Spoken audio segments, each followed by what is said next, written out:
variety of sport. The man is incredible. The thrill of victory. Absolutely the best. And the agony of defeat. Look at him go! Oh, baby. Oh, no.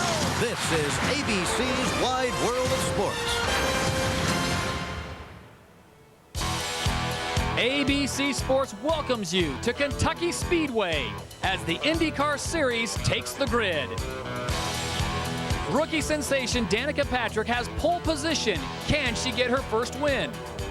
And Indianapolis 500 champion Dan Weldon joins her on the front row. With only 6 races remaining, the championship points battle has many of the IndyCar jockeys battling for position.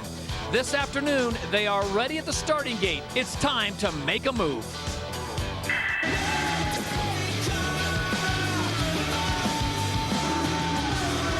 In the final stretch run 2 weeks ago in Michigan, no one could make a move on Bryan Herta. The Andretti Green driver made open wheel history when he joined his 3 stablemates as an 05 winner. But now each has their own points turf to protect.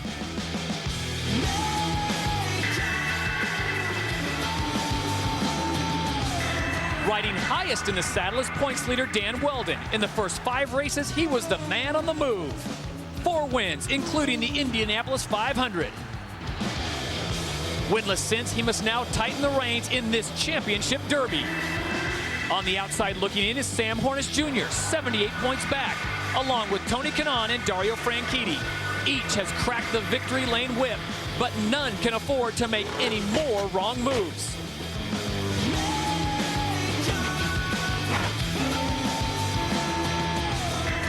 Rookie Danica Patrick is looking to move back towards the front. This start at Michigan eventually resulted with blown hopes and an early exit. Today, she is the pole sitter and hopes to make her starting position stick for 200 laps and a visit to victory lane.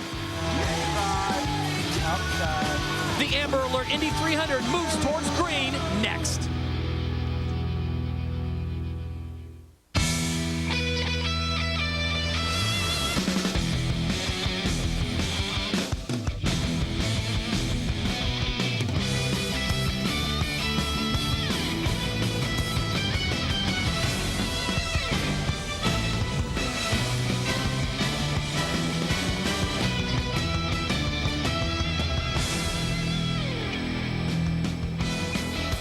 And welcome to the Bluegrass State. We're in Kentucky at Kentucky Speedway, just outside of Cincinnati for Firestone Race Day and ABC's coverage of the Amber Alert Indy 300 presented by GPS.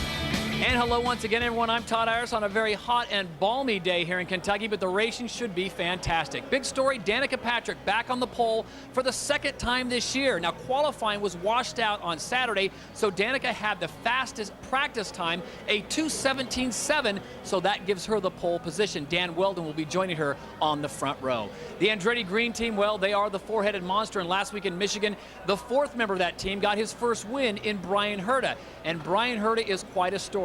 Quite the Iceman on the track, but off the track, that's a whole different story. We'll give you up close and personal with this very interesting young man from Valencia, California. Right now, let's send it down to Jack Arute for more on Danica Patrick. And one thing you can count on, guys, Danica Patrick is always on the move, breaking female records, and now 2nd pole for you, Danica. But when are you going to close the deal? When are we going to get the record that I know you've been searching for, and that's a trip to victory lane? Well, it's it's something that I definitely try for every time I'm out there. I promise you I want to win more than anybody wants me to win, so we do everything we can, but bottom line is the reasons why the guys with experience win is because they've got experience, and I'm just lacking. So we need to, we need to get that together, and as well as the fact that we need to make sure that car is fast, and I think this weekend is better than it has been in the last one, so I'm happy about that. Good luck, Danica. Thank you. On the move is Danica Patrick. Dr. Punch for her, though, it could be said that today is deja vu all over again. Exactly, Jack. And points leader Dan Weldon will share the front row with her today. And the last time we saw these two, Dan and Danica, well, the late laps of the Indianapolis 500, she passed him, but Weldon came roaring back to take the Indy 500 win. We are being told from the Ray Hall Letterman camp that today could be payback day by Danica Patrick. What a day, these two battling out in Indianapolis, and Dan Weldon, she could get even with you and make open wheel history with the win all in one day. How do you stop her? Danica's obviously a very talented individual, and she's been quick here all weekend, so I expect her to be strong. But certainly I'm going to be trying to get into the lead as quick as I can, and we'll see what goes on from there. But I want to give a shout out to Darren Manning, who we're missing not having in the Indy Racing League right now. But this series is very, very competitive right now, and I'm not sure that I want to predict what's going to happen. But hopefully the AGR boys will be up there. You talk about wanting to lead early. She's determined, very determined, as much as we've seen her. You're aggressive. Who leads lap 1? Whoever crosses the start-finish line first. That's a difficult one. I mean, you know how I am, and I think everybody else out there does. I like to try and lead if I can, but we'll just play it by ear. There's obviously a championship to take care of, but I think winning races is obviously a good thing for me. That I'd like to try and beat Hornish's record of 5 wins in a season, so we'll see. Okay, good luck today, but the best man or woman win. Let's check in upstairs with Todd Harris. Todd? All right, thank you, Doc. It's now time to check in with the Kentucky Speedway's public address announcer. We turn it over now to Brad Dickinson. Now, ladies and gentlemen, will you please remain standing and welcome Lyric Street recording artist She Daisy as they perform our national anthem.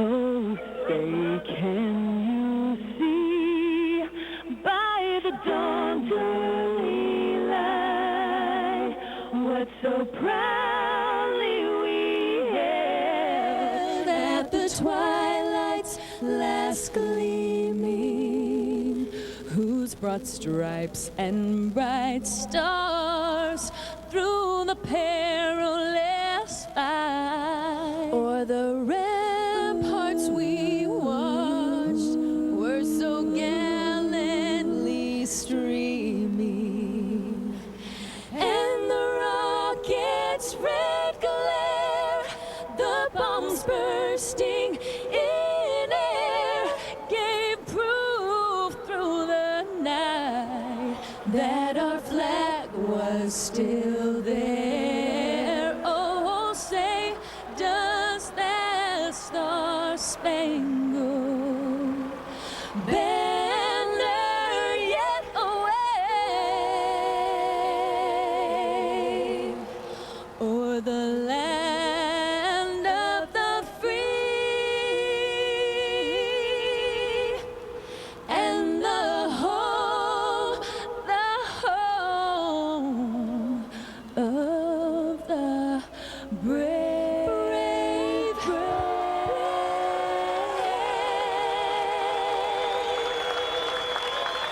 Ladies and gentlemen, She Daisy.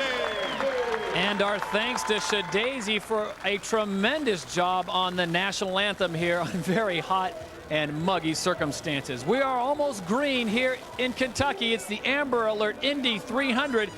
But when we come back, we'll introduce you to Brian Herta, sporting a different type of headgear. This guy is cool off the track. Stay with us.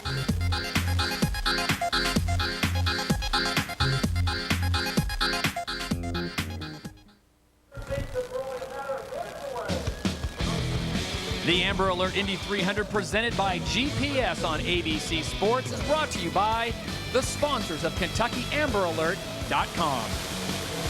By Target, expect more, pay less. And by Toyota, choose any direction as long as it's moving forward. Toyota, moving forward. And welcome back to the Bluegrass State. We check in on pit row for more on Brian Herta with Jamie Little. Well, Todd, 2 weeks ago in Michigan, Brian Herta captured the pole and dominated, taking home his first victory in almost 3 years. But it's not just the success of his Andretti Green team that keeps a smile on his face. It's the love and support of his wife and 2 adorable kids. Back home in California, he's known as one of the most fun-loving and coolest dads around.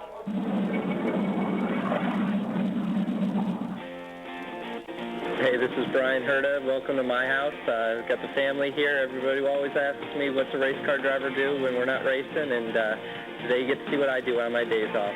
Well, we're going to my very favorite sandwich shop in the whole world. It's called Final Score. I've actually been going there since 1980, and in all that time, one time I ordered a different sandwich. It was good, but I still prefer the roast beef. That was good, guys. No, I didn't teach him to do this, but he makes me draw tracks for him out on the courtyard here. Right now we got a road course going. They got so many awesome toys now. I never had toys like this when I was a kid. I have to cheat to keep up with the light little buggers.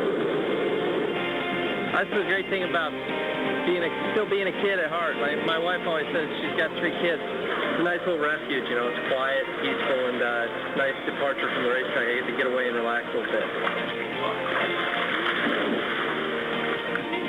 I'm ready to go. I feel 70s. I feel sexy. I'm ready to go party and have a good time. Peace out.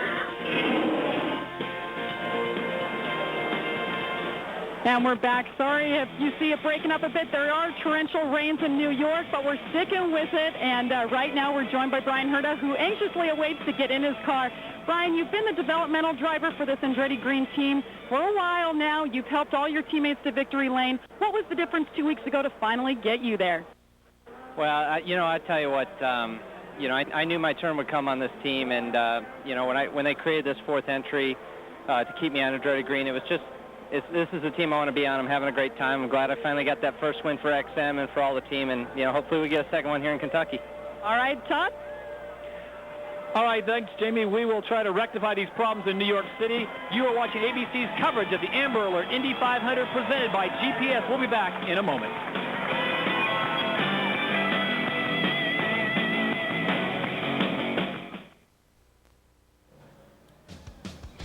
Tonight at 7, 6 Central, an all-new 2-hour Extreme Makeover Home Edition. Then at 9, 8 Central, the premiere of the world's wildest new series, My Kind of Town, followed by Desperate Housewives. It's all tonight, starting with a new Extreme Makeover Home Edition at 7, 6 Central. And our apologies for the breakup in video. Torrential rain in the New York area caused a breakup in transmission, but we are good to go once again, and I'm glad to welcome my colleague, a man who won the pole here back in 2000, Mr. Scott Goodyear. Scott, let's talk about Brian Herta. First of all, a very impressive performance, maybe an unlikely winner 2 weeks ago in Michigan. Anytime you have a great car, there's a lot of pressure on the driver and a lot of pressure on the crew to do things right in the pits, and they excelled last week. And I spoke to Brian earlier, and he said, it's nice to get that win because now everybody in the team has won a race this year. Well, we move forward now to the present day. Danica Patrick on the pole. This is a place I don't think many people thought she'd get the pole. She was fast in practice. Can she make it stick? A very hard racetrack to master, and something Sarah Fisher we talked about on the pole here in 2002, and she's done a great job to get that through the practice time. I think she's got a great, strong chance today. Let's talk about 2 things quickly. The weather is going to be a factor, but you like Team Penske here.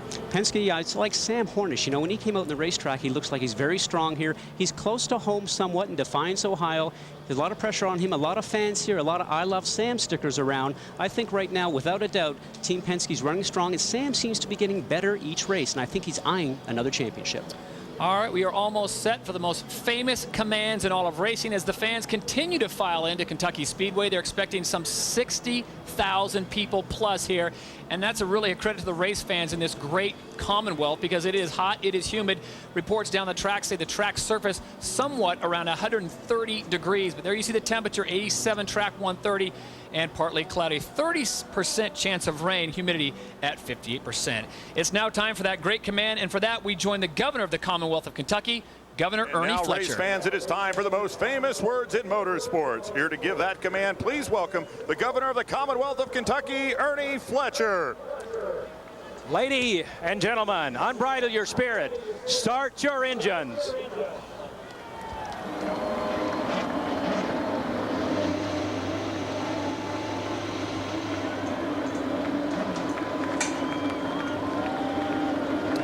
And we thank you for watching Firestone Race Day here on ABC's coverage of the Amber Alert Indy 300 presented by GPS.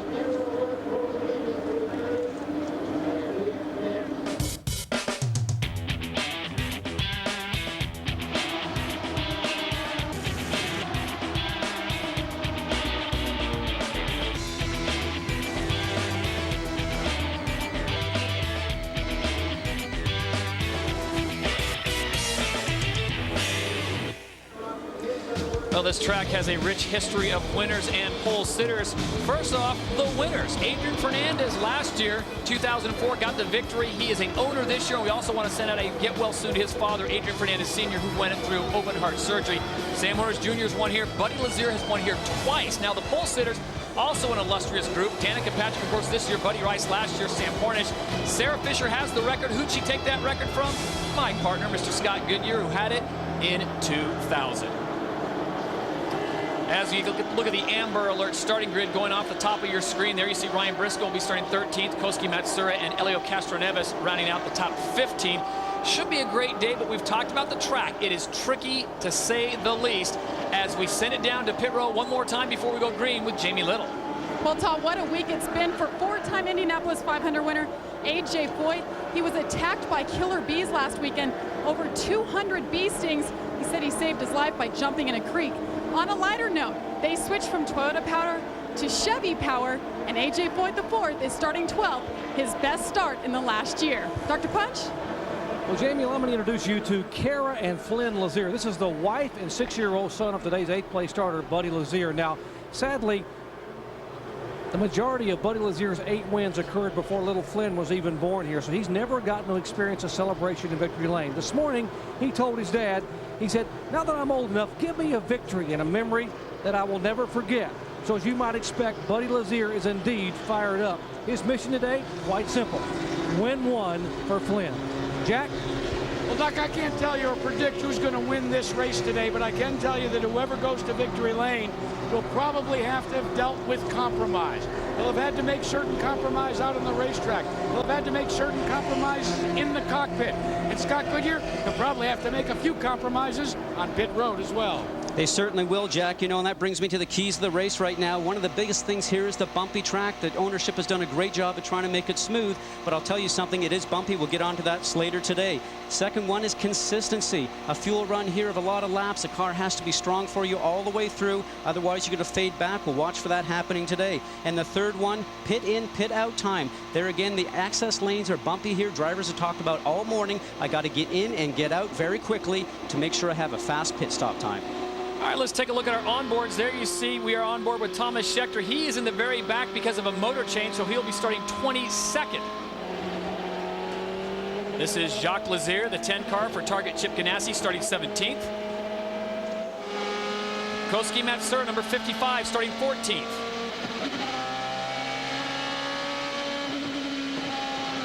And we have a few more onboards as they make their way down the back straightaway. There you see Danica Patrick warming up the tires. Dan Weldon on the outside. Now this is the critical zone we talked about, the restart zone, the go zone. Danica does not want to get jumped here.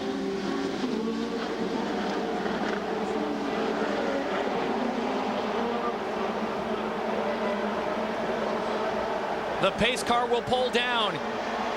And they accelerate. They are off like thoroughbreds in the bluegrass state. And a filly leads the way.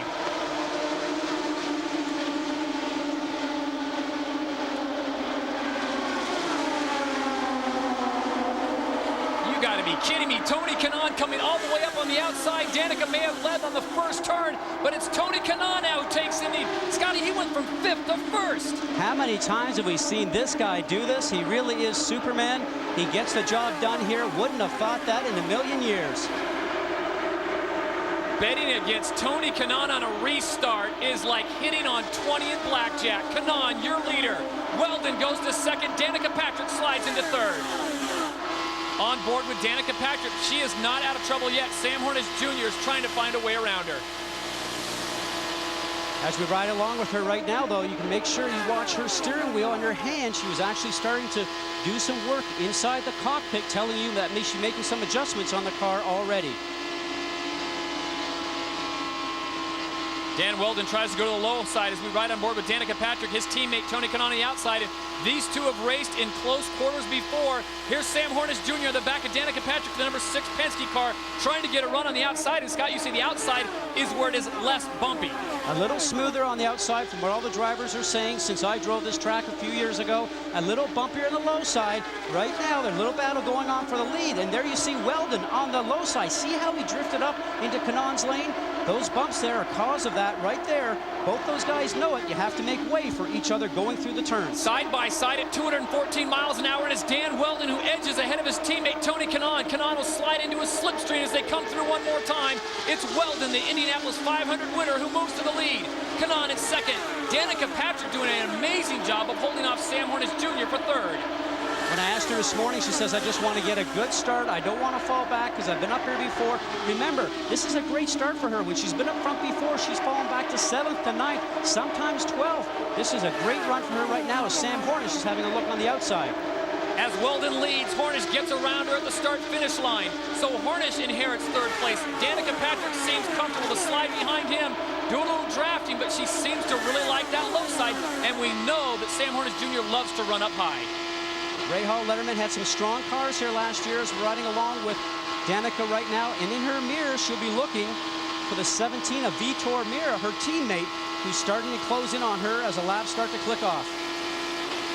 Let's check in quickly with Dr. Jerry Punch. Guys, in the morning practice this morning, Bobby Rahal's driver here, Danica Patrick, had a problem in the final practice session. She ran over a wheel gun on pit road, and that put some dents in the skirt and a hole in the under tray. That all had to be repaired from the final practice until the race beginning here a moment ago. Because of that, they have told her, find a hole, don't be too aggressive early on, find a nice comfortable spot and ride through 3 laps, and let's see how the car is going to work. Remember, the under tray is the downforce portion of the car. It had to be repaired here early on this morning. Right into the pole. Is it pressure enough as we get a look at Thomas Scheckter, number 4? We talked about him starting at the very pack because he changed engines after qualifying. But look at the move this guy has put on. Thomas Scheckter has gone from last as he has moved all the way up, and his position now has improved greatly. But right there, Scott, looked like he had a moment. He's currently sitting at 15. Looked like he was trying to get around Briscoe at that moment in time. Ended up just getting a little bit high, had to go down a gear, and now he's trying to dispatch Brian Herta on the left-hand side. Scheckter said today, he says, I have a great car. I want to move forward. His teammate, Thomas Enge, said, I'm starting with him. We both changed motors. I know I've got a strong car, but since that crash in Kentucky, I'll just have to try and settle in. I'll try and keep up with my teammate. Not sure I'll be able to, though.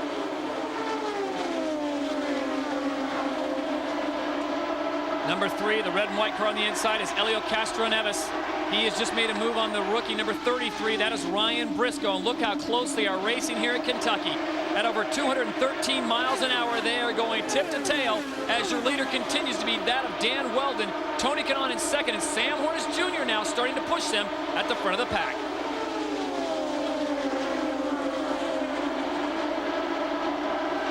Throughout practice, Scott, this really has been the class of the field. Danica did put down the fastest practice time, but Sam Hornish Jr. can drive the wheels off that car, and Dan Weldon and the last practice this morning was unbelievable. You know, you think back to Danny at the Michigan race, the last one that we had, how he was driving so possessed. Seemed like he was going to get to the front or he was going to crash, moving cars all around the racetrack, including his teammates. Didn't seem like a guy that was worried about points, Todd, but right now he's actually out in front, has to settle into a pace. And remember, 200 laps here, a long time to go. He said this morning, maybe I have to start thinking about points just a little bit more. Right now, the front of the leaderboard is all Andretti Green with Weldon and Kanaan going 1 and 2. Vitor Meira is a part of the Rahal Letterman team. Then Dario Franchitti sits in 5th. So Andretti Green right now has 3 of their 4 drivers in the top 5. And you are looking at the 11 car of Tony Kanaan. He is the defending IndyCar Series champion, running behind his teammate Dan Weldon, who is the defending Indianapolis 500 champion. Number 14, that is Anthony Foyt, or A.J. Foyt the fourth, as we like to call him. Big changes this week for him, Scott. He leaves Toyota and goes over to Chevrolet, and A.J. has run as high as 9th. Started 12th, now running 11th. Found himself in the middle of the field in qualifying time, but you know something much improved, obviously, since the Toyota. And there is one tough hombre. A.J. Foyt, as you heard Jamie Little report, stung by more than 200 killer bees on his ranch down in Hockley, Texas, and he survives. That is one tough fella. We will catch up with him a little later on in our broadcast. 15 laps complete, and Dan Weldon leads them with Tony Kanaan just off his back right reel. At 213 miles an hour, the temperature's going to rise as we go side by side.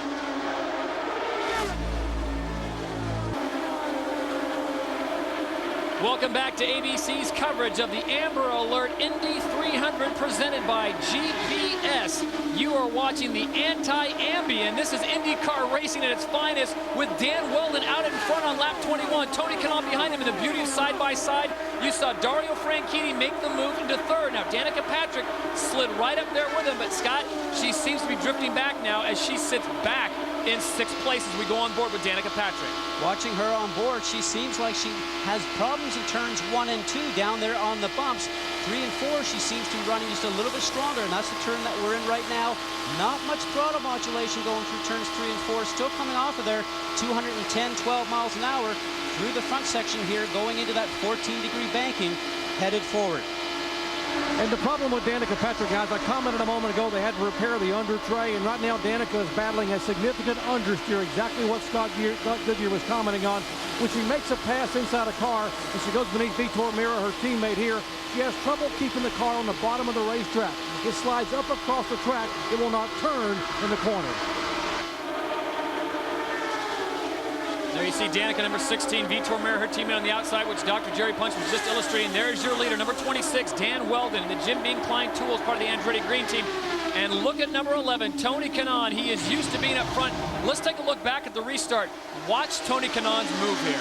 All the way from the inside, the green and white 7-Eleven car, then to the outside, and Vitor Mira was headed that way. Now watch across the front bow right now, Scott Dixon's car, pardon me, excuse me, coming through. The momentum for Vitor looked like he was headed that way before Kanaan sliced in front of him, Todd. Tony Kanaan has a penchant for making quick moves at over 200 miles an hour. He is 3rd in points right now. As we said, he is the defending IndyCar Series champion. He has 1 win this year in Kansas, looking to turn it around here in Kentucky as we check in with Jack LaRue. But Scott, as you watch Tony Kanaan battle in the sandwich in his Andretti Green's race team, he is going to the outside of Dan Weldon, not by design. Remember me telling you it's going to all be about compromise. When Tony Kanaan tucks his nose beneath the Jim Beam car of Dan Weldon, the problem is the car gets very unstable. He radioed to his crew to let Dan Weldon know he's not trying to take the lead. I'm just trying to find some clean air. Let's go to Dr. Jerry Punch. Well, Jack, last week the Marlboro Team Penske efforts tested here at Kentucky Speedway. Their #1 focus for Sam Hornish and Helio Castroneves was trying to make the car consistent over a long run. That's exactly what they did. They feel very comfortable. After 30, 35, 40 laps, this car is going to be very consistent. So watch, the longer they run on the green, problem on the racetrack. Problem in 4, Doc. Problem in 4. Car is smoking. Something is let loose as they come out of 4 and they shut it down, and that is the 9 car. Scott Dixon's engine has just given up the ghost. 10-4. Now he did a great job of getting up in the high section of 3 and 4, getting off the racing line, and then kept it up there until the coast was clear, getting information from the spotter and looking in the mirror, and then went across the track and smartly brings it into the entrance to pit lane. Well, what's great about that, Scott, is he keeps debris and oil off the track, so this will keep the yellow time down. It does not look like he made contact as we watch it one more time. Riding along with Brian Herta, just a little puff of smoke. The driver senses that. You see some oil or moisture coming onto Brian Herta's screen there, and Brian Herta smartly goes underneath and gets away from him. That's not the type of car wash that I think he had in mind when he pulled in, Todd. Brian Herta, as you pointed out, smartly goes low. Scott Dixon, a former IndyCar champ, smartly takes it up high and then takes it all the way up the track. Sam Hornish Jr. comfortable now in 3rd, but moments ago, comfort would not be the word I would use. Started to take a run on Kanaan, and then he starts to get that little bit of a wiggle. Remember, that air coming off Tony's car is disturbing the air going over the wings of Sam Hornish's car, and that little bit of a wiggle, I bet you Sam's heart rate hardly even went up. Let's check in with Jamie. Well, Todd, very unfortunate. Scott Dixon, his 2nd week in a row, starting on the 2nd row. Mike Hull, was there any indication there was a problem there with the engine? No, nothing from our side. No indication from Scott. Just one of those things today. We just aren't going to be able to finish the race. We know 2 weeks ago in Michigan, you guys put in the new engines. Was this that new engine? Toyota's constantly working on the motor. They're working really hard for us, and today we aren't able to show what we've got. Tough break for Scott Dixon, number 9. But they do have 2 more cars out there, the Target Chip Ganassi team. Of course, we have Buddy Lazier, or Jacques Lazier, Buddy Lazier's brother, is back in the field, as well as Ryan Briscoe. Top. All right, thank you very much, Jamie. That's a very unfortunate turn of events for a guy who won the championship in IndyCar Series a few years back. Scott, as Jamie asked Mike Cole that question, there's really no indication on something like that. No, you don't really get an indication until that very moment it starts to go a little vibration in the car itself, and then you actually put your foot on the clutch, put the car in neutral because you don't want the rear wheels to lock up just in case the motor actually starts to seize up. Let's check in with Jack Arute. Well, as expected, the leaders are all going to pull down onto pit road. A 60-mile-an-hour speed limit. Dan Weldon will be at the end and pit out. Right behind him will be his teammate. That's the 7-Eleven car of Tony Kanaan. They have the longest run. While other people dip inside for service, it will be the top three that will be the farthest out. Because all of a sudden now, Andretti Green and Penske have come to work. Expect no changes on the leaders. They like their cars. That, of course, the AGR team. And all of a sudden, first away, will it be Tony Kanaan across the stripe, followed by Franchitti, and Weldon lost precious spots on pit road, fellas. Well, that's something we don't see very often. 22 cars all coming into pit row at the same time. And Scott, that was one of your keys to the race. Pit in and pit out, and we've got a wheel loose on the track. This is not a replay. Dario Franchitti has lost the right rear tire. Remember, we saw that last weekend with Ryan Briscoe after the pit stop. A lot of pressure on the teams. He did not hit anything.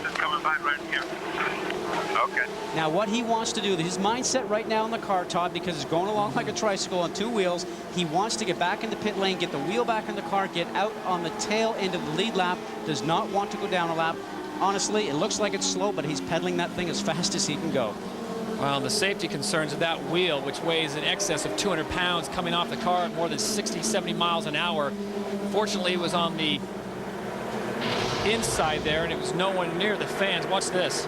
See, he looks like he's starting to slow down there. The car that's on your right-hand side, he feels something already. The right rear actually starts to go off across the grass. No grip there, and, you know, going up the road like a tricycle. A great save by Dario Franchitti. Probably a little damage to the under tray here on the right rear. Here he comes down the lane, and that's actually a bicycle, because he's not even on that third wheel as we check in with Jack Arute. Well, Todd, it's going to be costly for Dario Franchitti. He's going to have to pull back down onto pit road. Now, here's what happens in these sorts of scenarios. With the single lug nut, what happens is it goes onto the lug gun, and you're supposed to just make the switch. But unfortunately, as they now change the Firestone Firehawks again for Dario Franchitti, sometimes it doesn't go all the way to the lockable side, and it can vibrate off loose. We'll show in a little while with our cutaway car exactly what I'm talking about. All right, thank you very much, Jack. So Dario Franchitti is back up and running, and we'll have to find out how damaging that incident was for the 27 car of Andretti Green. Stick around, still much more of the Amber Alert Indy 300, 33 laps complete on ABC.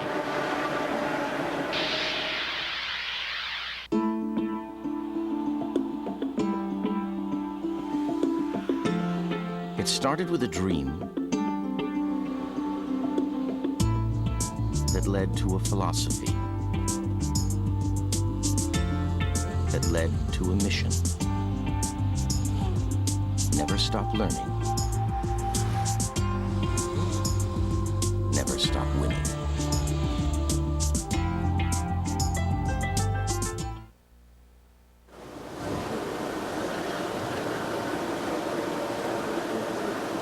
And we'll be back with more after this message and a word from our ABC stations. You're watching the Amber Alert Indy 300 presented by GPS. We are still under caution here at Kentucky Speedway. Dan Weldon, it was your leader, came in for service as well as his AGR teammate. But for Dario Franchitti, his other teammate, problems on pit road. We were talking about the single lug nut that attaches wheels to these Indy cars. Well, when you completed the exchange, the lug nut goes back on and you spin it. But here's the key. If you look real closely, there are spring adjustable locks. If you don't get the lug nut far enough on for those locks to come in and pop up, well, you'll have what happened to Dario Franchitti exiting pit road, and it will be costly.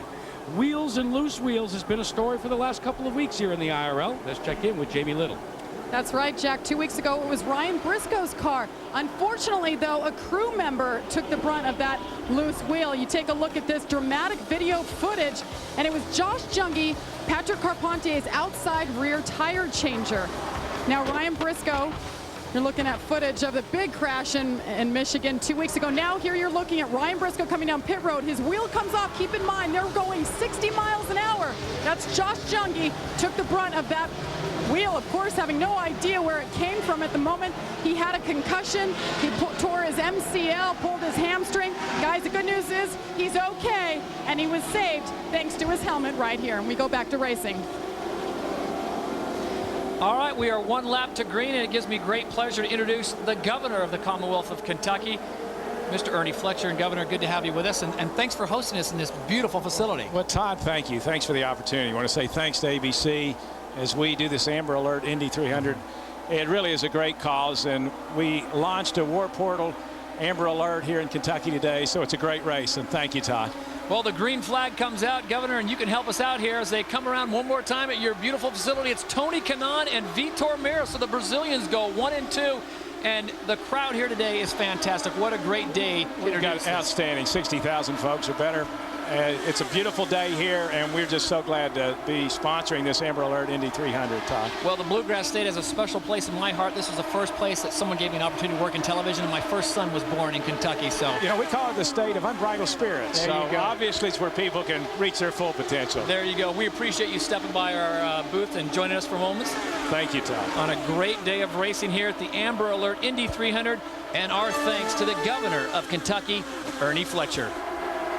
So we're 39 laps into this great race on a hot and humid day. 1 yellow flag has come out, and that was for Dario Franchitti when he loses the wheel. Jack Arute explained what happened there. Jamie followed up with a great story on what happened when wheels come out. And Tony Kanaan has capitalized, Scott. Once again, Kanaan has put himself in a great position. Now his teammate is in second place. The guy who really needs a win here, and I know they all want to win, but a guy who needs a win is Buddy Rice, number 15. He was the winner of the Indianapolis 500 last year, but since then, Scott, luck has not been on his side. Getting a little bit of heat right now from Thomas Scheckter, who, remember, changed the motor and started at the back. But I asked Buddy this morning, what do you think your chances are? He said, you know something, the car has improved. Remember, they ran very strong here last year, but, you know, he loves going back home, working on his hot rods, opened up a go-kart shop. He is just a racer, and you can see it in his eyes that he certainly wants to have an opportunity to have another win here shortly. As we ride on board with Thomas Scheckter, the number 4 Panther Pennzoil car. Here's a guy who really turned his fortune around. But Scott, what's the name on the steering wheel? We've talked about this before. Right there, part of their fan club that they actually have. You can log on to Pennzoil Panther Racing and log on for an opportunity to get to races through their team. A neat concept that they have, and they entertain fans on all cars at each event throughout the season. And that's, I think, is just a great idea, that concept they came up with. And if Thomas Scheckter wins, the name on the steering console, Mary Coons today, she gets a trip to California to the final race of the season. Well, our Toyota lap leaders, no big surprise here. It's all Andretti Green with Dan Weldon leading 27. Tony Kanaan gets 14. And right now, Thomas Schecter's got a nice little battle going with Buddy Rice as they battle for that 5th place position. But it's Kanaan, Weldon, Hornish Jr., and Meira, the top 4. And this is the 9th race Kanaan has led this season. So he is really Mr. Consistency. Mr. Consistency, remember, completed every lap last year, but this was the first time that he actually had a couple of DNFs so far this season. Toyota on the move graphic, and Thomas Scheckter, and that's why we've been focusing on the 4 car there. He started way in the back of the pack, and he moved all the way up, currently running in 5th place. He's moved up 16 spots, Scott. I know the Chevrolets are good, but making an engine change the night before the race has got to be something as a driver you don't want to do. Well, he said, you know, we can win from the back of the field here right now. Whoa, we talked about those bumps before. We talked about that bumpy track. Save. That low line is so bumpy. Wash the car up, and that was a huge save. Man, that's when your heart starts to get going right now, as Scheckter takes the opportunity there and moves himself up into 3rd and sets himself up on Andretti Green. You know, there's been a lot of talk in the garage area in the last little while about the dominance of Andretti Green, and everybody seems like they can't get themselves past it. They think they can't beat him. But here's one guy, Todd, in that yellow car, Thomas Scheckter, that says that ain't the case. You want to rumble in the jungle, you put Thomas Scheckter and Dan Weldon head-to-head, and these are 2 guys with unmovable wills. And it looks like we'll get a chance to see that here momentarily as Scheckter is starting to move up. Kanaan leads. You are riding aboard the South African Thomas Scheckter. I don't know if he believes in the white line rule. He'll go wherever he needs to go to get this car past the leader. And you saw him go down the low side there again, a little bit of bumps in 1 and 2. Started to move the car up on the racetrack, and here comes Weldon. Look at that, just a slice of time, and he goes in front. So Dan Weldon gets the pass on Tony Kanaan. They are interchangeable at this point. As you saw moments ago in our Toyota lap leader graphic, they have shared the entire bulk of the 48 laps run thus far here in Kentucky. Weldon has now led in 10 of the 12 races this season. He did not lead at Richmond or Nashville, but everywhere else, he and Tony Kanaan are always at the front, and now add Thomas Schechter's name to that.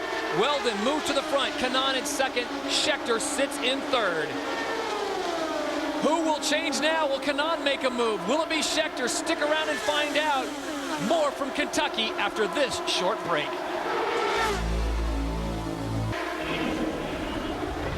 Dashing Danny Weldon. He is an Indianapolis 500 champion, 27 years of age. This guy is some kind of driver.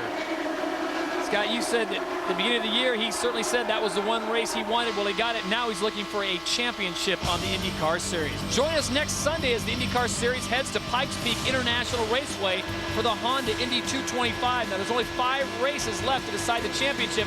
Defending race winner Dario Franchitti's already had his problems today. Can he straighten them out at Pikes Peak? That's next Sunday at 3:30 Eastern right here on ABC. And for the latest news and IndyCar standings, go to ESPN.com, search IndyCar. It's always a fun ride when we go to Pikes Peak as we go on board with Danica Patrick starting to move up just a little bit. Had her problems. Now she slid back to 11th. And Scott, you made a mention during the side-by-side break that Danica has been staying on that low side. You would recommend she goes up high? Well, it seems like everybody has a better time of going up high to keep their foot on the gas a little bit more, as we heard right there going through turns 1 and 2. That's probably the most she's been on the gas at any time going through that turn. And here comes Herta looking on the outside. But, you know, we talked about consistency as one of the keys to the race. She's now back to 10th because her car seems like it's starting to go off just a little bit. And the consistency is going to be a factor here today. And there is their teammate, number 15, Buddy Rice. You see currently running in 12th, started 10th, so he has slid back just a little bit, looking for a victory as we check in with Jamie Little. Well, Todd, you talked about Buddy Rice just a few laps ago. He lost 7 positions in just a matter of 3 laps. Scott Remke, co-team owner. Scott, what is happening with Buddy right now? He seems to be fluctuating in his lap times. Yeah, but came off that pit stop in real good shape and got crossed up there, but now he's catching back up. The car's pretty good, and we had a great pit stop, so I think we'll be in the front here. Well, you hate to see last year's Indy 500 winner. He is DNF 6 races. We'll see if he can make it to the end. Dr. Punch? Guys, and Danica Patrick's car is getting better and better as the race goes on. She had an understeer in the car. The car would not turn in the corners. On that pit stop a moment ago, they added 1 full turn of front wing to provide more downforce in the front of the car, and the car turns better. She now can hold it on the bottom of the racetrack, but the car is still a little bit unsteady in traffic. Todd? All right, thank you, Doc. Danica has the fastest lap of the race, folks, 216.7. That came on lap number 14, and I don't know, maybe the stars are going to align just right for Danica, but things just seem to be working out for her. And Scott, we've seen this for Danica the first 10 races of the season.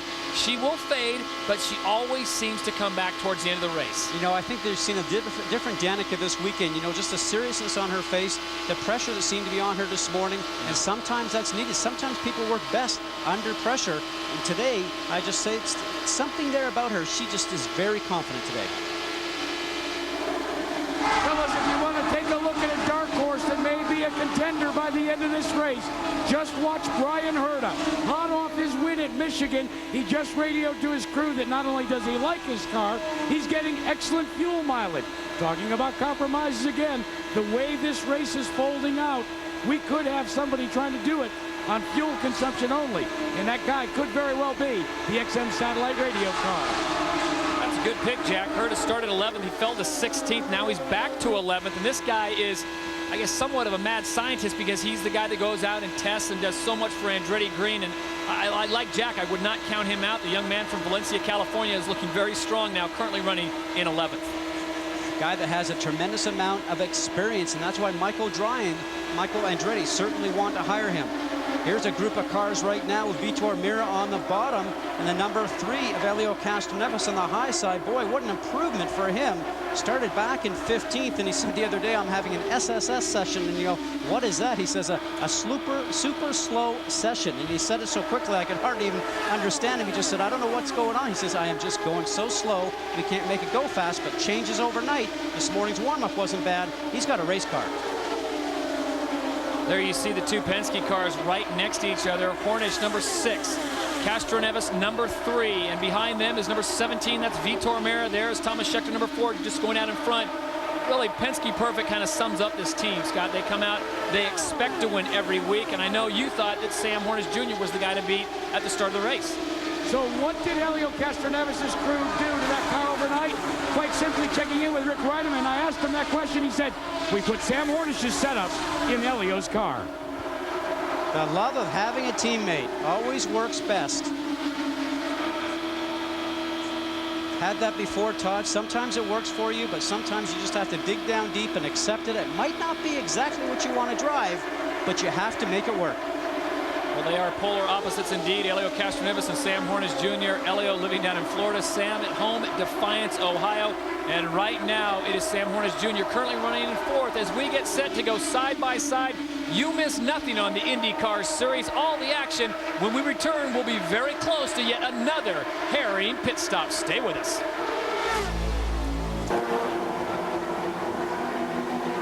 As you saw moments ago on side by side, the 20 Vision car of Ed Carpenter making contact with the wall. He has come to a rest in Kentucky. Turn number 2 looks to be okay, telling his crew back on the radio that things are well. The safety crew is there, and it looks like they will get Ed out of that car. But unfortunately for Ed Carpenter, the Vision Racing team, their day is done. And you see that safer barrier that's right up here. That is where the wall is an actual additional wall to the main cement wall, which you see, which is right here. And that safer barrier, that steel and foam energy reduction that we talked about before, has all the foam that's actually all the way along the back section here. And that's actually what helps absorb the impact. So it was actually interesting to sort of see that wall shift when the car made impact. But right now, most important thing is Ed's out of the car. He looks okay. It looks like he's inspecting the back. Let's see exactly what happened. Watch the inside there, the 20 car. You know something?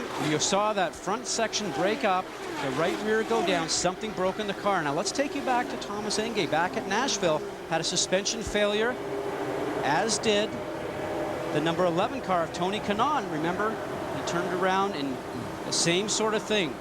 Something going down on the right rear, possibly a suspension piece breaking there, but you know, they just installed this safer barrier here, and this is the first season of having the safer barrier here. The track does so much for safety here, so much to try and deal with the weather conditions they have to make sure the track is smooth. They've come along, they've grounded.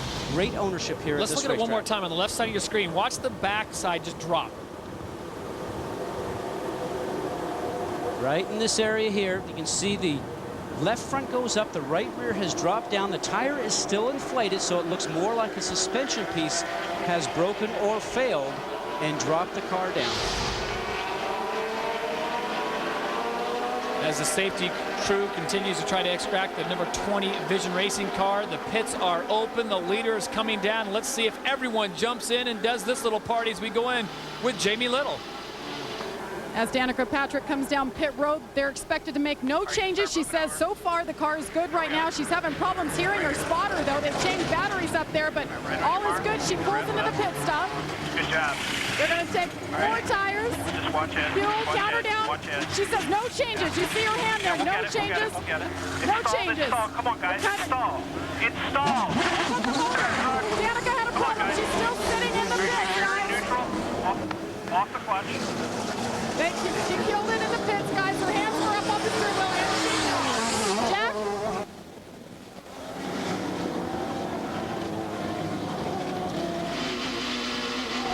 A costly error for Danica Patrick as she stalls the engine once again. Typical rookie mistakes. Meanwhile, your leaders in and out effortlessly, and Tony Kanaan and Dan Weldon continue to have a solid run.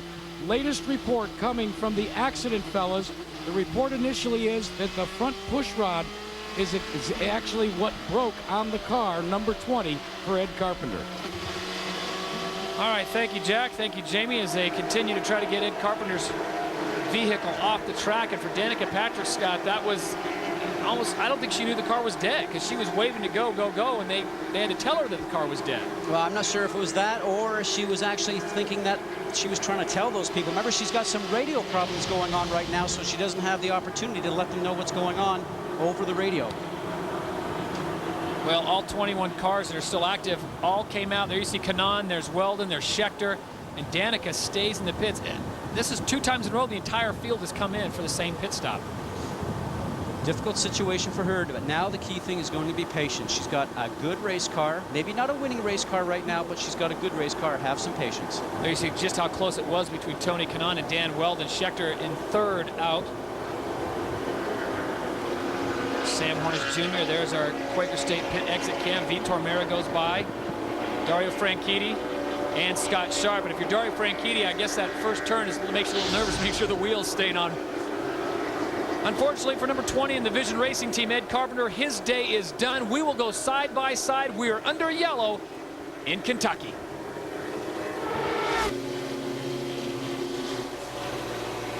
Saturday, the WNBA on ABC features a showdown between the top 2 teams in the Western Conference. Super leads the Seattle Storm into Sacramento to take on Yolanda Griffith and the Monarchs. That's Saturday, 4 Eastern, 1 Pacific, right here on ABC Sports. Well, moments ago, you saw Danica Patrick having her problems in the pit stops. And Scotty, you know, there's always 2 sides to every story, and we have the radio version of it. Listen in. All right. Just watch Ed. Watch Ed. Watch Ed. Yeah.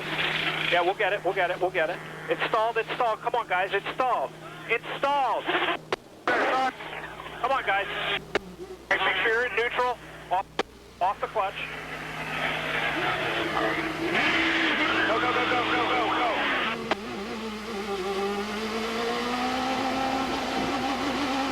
Wow. Died on the way in. I pushed the clutch in and died. 10-4. 10-4. So, all right, as they come around out of turn number 4 here at the Kentucky Speedway, the green flag is out. Tony Kanaan elects to go high. Dan Weldon drops down low, and it's Weldon first of the line with Kanaan at second. But we've got 3 wide behind them, including Schechter, Hornish, and Vitor Mera. So, Scott, now we've heard the evidence verbally, and we saw what Jack thought it was. And what do you think? It looks like Danica's slowing down. Well, either she did not depress the clutch all the way, or she has a problem with the clutch, Todd. And right now she's slowing on the racetrack, so maybe there is a mechanical problem. It looks like she's fighting the gearbox right now on the right hand. Check one more time for us when you get down on the apron. Check one more time on those gears as you're coming in. Saw her working that gearbox. She'll come in and have a look at that. They're costly, though, Todd. She will lose a lap. This probably takes her out of contention. Side by side for the lead. Tony Kanaan, the 11 car. On the low side, the 26 is Dan Weldon on the outside of lap 78 as they come around one more time. Look how close they are at 213 plus miles an hour. The brave factor, keep your foot on the gas going across those bumps. The tires are just coming up to temperature and pressure. Full fuel, so sometimes the car drags on the ground over those bumps. Drivers are aware of this right now, but you got to dig deep, as we always say, and just keep your foot on the gas and hope it works out. Look at this again, down to the tri-oval section, coming close and taking a different approach into turn 1 each time. And folks, they're teammates.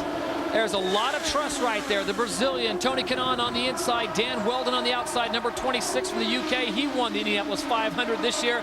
And Tony Kanaan is the defending IndyCar Series champion. So a lot of skill at the front right now. For the rest of the field, it is tuck in and chase and watch them come together again. Let's check in quickly with Dr. Jerry Punch.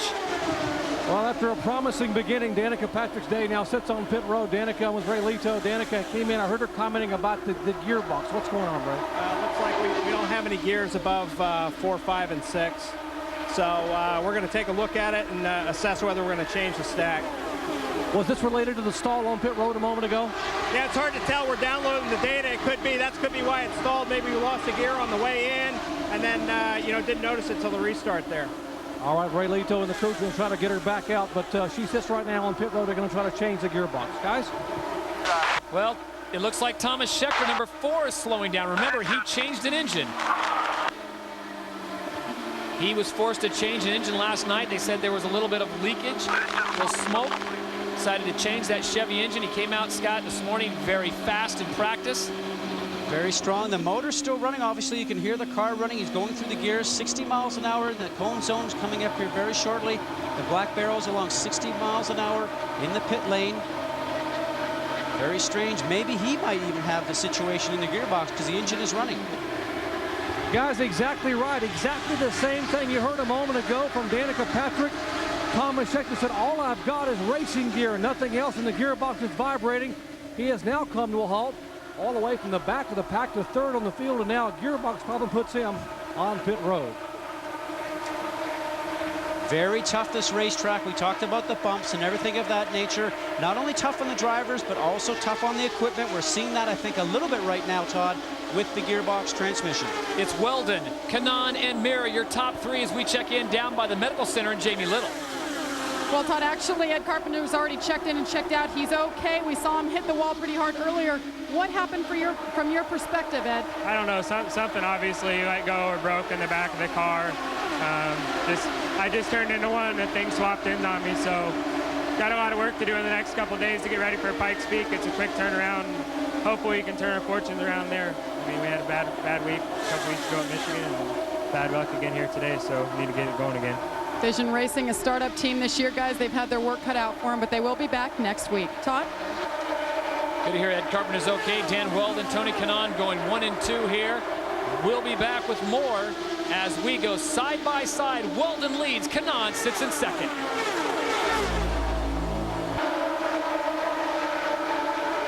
On lap 88, Dan Weldon continues to lead, and we'll be back with more after a word from our ABC stations. Back to Kentucky in a moment. The Amber Alert Indy 300 presented by GPS on ABC Sports is brought to you by the sponsors of KentuckyAmberAlert.com. By Firestone Tires. And by Honda, proud sponsor of the Indy Racing League's IndyCar Series. Welcome back to Kentucky, where Dan Weldon continues to lead, Tony Kanaan in second, and Vitor Mira closes in now on third. So it's an international affair up in front. First American, you got to go all the way back to, well, fourth, and Sam Hornish Jr. Look how hard these guys are running against each other at the front here. Teammates, but you know, I've sort of sensed that maybe that teammate is sort of gone here in the last little while, because, you know, Kanaan has not been happy a few times getting out of the car just by looking at him. You know, never happy to finish second, and he's always being beat by his teammates. As we look at Brian Hurd on the XM Satellite Honda, our winner at the last race in Michigan, we look at our Firestone telemetry. You like that, Scotty? You like seeing 100% throttle, don't you? Look at that, never lifting off, probably liking the race car right now. Great speed. Watch the G-forces climb as you start to go through the turns. Remember, not as high bank as some of the tracks we see, but 4.5 Gs, pretty high. And the tire temps right now, remember, right there in the green. Perfect for those Firestone Firehawks.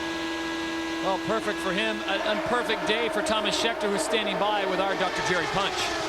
Well, after back-to-back podium finishes, Thomas Scheckter has to call it a day early here with the Pennzoil Panther machine. Thomas, what happened? We're not sure. We think some of the injectors went on the one side of the engine, so I was just down the straight. It felt like we were four-stroking. I thought the engine was going to go, and I had to bring it in. But, you know, one side of the engine goes, you can't run. While you were there, you looked like you were a rocket ship. I heard you say you were biding your time after you got the third. That was half total, just hanging out. My right front started getting up on pressure, so you know, I backed down a little bit, conserved some fuel, and it was just it was easy at that stage, you know, just waiting, biding my time, like I normally don't do, but I was doing, and just a nice Sunday drive until that happened. All right, Thomas Scheckter calls it a day, guys. All right, Doc. Tony Kanaan has dropped anchor, and not in a good way, as the yellow flag comes out. The 11 car, no yellow. Looked like they were getting ready to wave the yellow. Here's Tony Kanaan. He makes it back on to pit row. Running just a little higher than Danny Weldon. Little smoke coming off that right rear tire. So is the tire going down? I would say not. Looks like it's up to pressure. Remember, they had a bearing problem with that team a little while ago. So is that the problem we're seeing now? Let's check in with Jack. A wheel bearing problem possibly for Tony Kanaan. They're checking over on the rear side, and there is the slash across the throat. it's all over for Tony Kanaan, another DNF. Wow, this coming from a guy who went so many races with finishing every single lap, and I saw the flagman down there. Looked like he was getting ready to wave the yellow to shut this thing down, but Tony Kanaan, with his experience, got off. And this is shades of Nashville when they had problems with wheel bearings. Took out 3 members of the team, and fortunately for them, Dario Franchitti was able to get the victory, though. Well, now that information gets passed along to all the other Andretti Green teams, so if he's not aware of it now, Danny Weldon will hear about it probably very shortly, and the engineers on their laptop computers inside the pit lane there will be watching all of the telemetry information, which they have a right rear tire temperature and a right rear bearing temperature sensor there. They'll watch to see if there's going to be a problem on their cars also. Just over the halfway point, the Toyota lap leaders look like this. Weldon with 77, Tony Kanaan, it's a mood issue now with 25, but a very interesting point, as the stat master extraordinaire Russ Thompson just pointed out to me, Weldon and Kanaan have combined to lead over 35% of all the laps this season. And every lap today, that's 35%, and that is consistency. And if you're a team owner like Andretti Green, you got to like having those 2 guys on your team. And a guy that likes it right now is A.J. Foyt IV, sliding around the outside of Brian Herta. Do you think he likes that Chevy power he has? He has run strong all weekend. And right now, he's running in 8th position. He actually has a bit of a smile on his face this weekend, Todd. It's Weldon, Mira, and Franchitti, your front 3, with Elio Castroneves in 4th, and we send it down to Jack, who's with a very disappointed Tony Kanaan.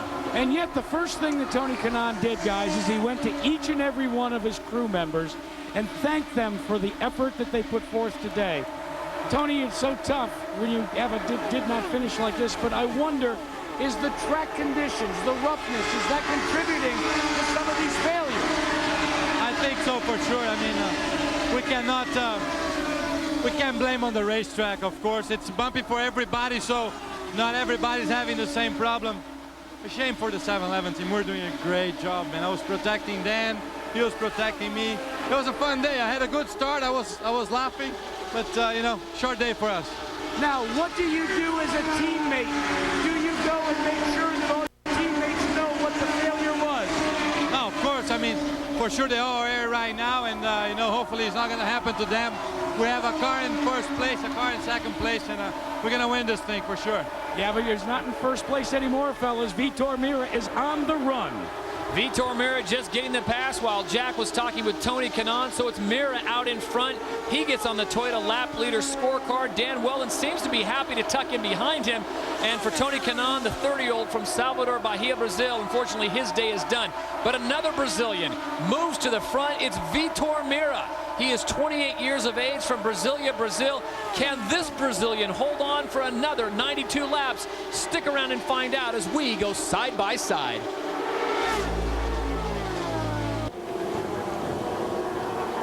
Welcome back to ABC's coverage of the Amber Alert Indy 300. As you saw side-by-side coverage, there is debris in turn number 3. That brings out our 3rd yellow flag of the race. Vitor Mira continues to lead in a yellow situation. Everything is really frozen on the track, Scott, as far as positioning. Everyone brings the speeds down, and the safety crew will go out and make sure that debris is cleaned in turn number 3. Monday, August 22nd, Bill Parcells and new quarterback Drew Bledsoe lead the Cowboys against Sean Alexander and the Seahawks of Seattle. Join Al Michaels and John Madden, Michelle Tafoya for a Monday Night Football preseason special August 22nd at 8 Eastern, 5 Pacific, right here on ABC Sports. Well, so far the pace has been rather quick. The pits are not open yet, so everyone will stay out there right now, but and now we get an indication the pits are now being open. I'm 1 step behind today. Can you believe that? Well, you know, you're not sitting in the car, so it's maybe not so bad. And you know, got to give a lot of credit to him because it is 130 degrees on the track.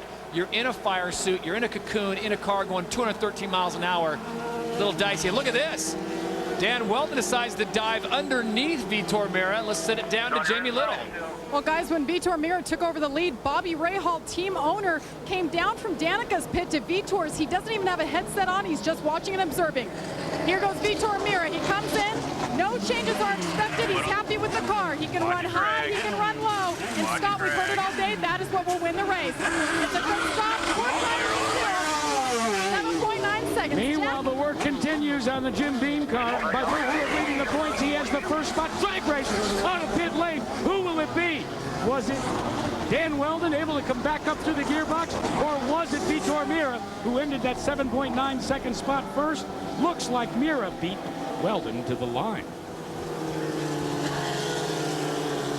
Lap 117 of 200 at pit exit. They are saying that Weldon beat Meira to the line. Scott, that's a Brian Barnhart, where we're going to go back and take a look at that blend line, but we had so much to talk about it at Michigan last week with Brian Herta getting out the blend line before the traffic came around, before that yellow. It was almost 3 seconds. So let's look at this one more time.